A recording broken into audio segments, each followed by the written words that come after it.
Hi guys, so tuturo ko sa inyo ngayon kung paano gumawa ng ating playlist. Okay? First step natin, punta tayo sa YouTube. Buksan natin.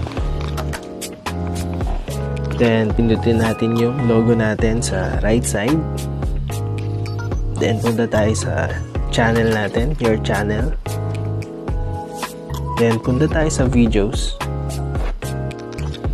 Ayan, then pili lang tayo ng videos na pagsasama-samahin natin. Halimbawa, kung need nyo ito sa inyong watch hours, syempre kailangan natin ng mahabang oras.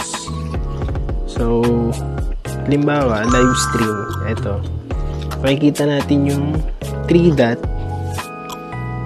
Yan, 3 dot sa bawat videos natin. Yan. Pindutin lang natin yan. Then, save to playlist. Ayan, then makikita natin yung plus sign, then new playlist. Ayan. Ayan, halimbawa, ilagay natin dito 20 hours.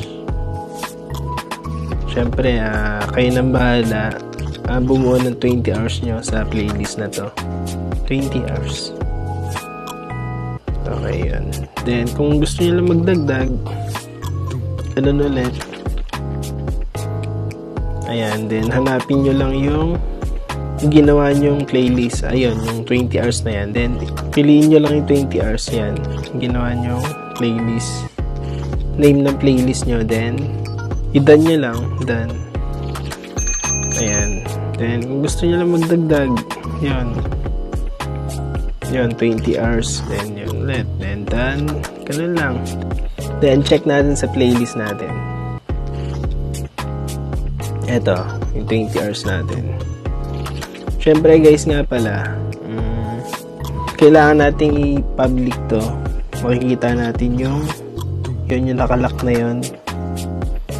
So, ganito lang magpalit. Yung pencil na, ayan, yung pencil na yan, lapis na yan, then ayan, yung pen, then eto, yung private, yung may arrow na pababa, pindutin lang natin, then lagyan natin sa public.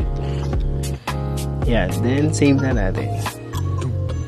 Ayan, di ba nagbago na yung yung may lock kanina, naging na siya, mundo.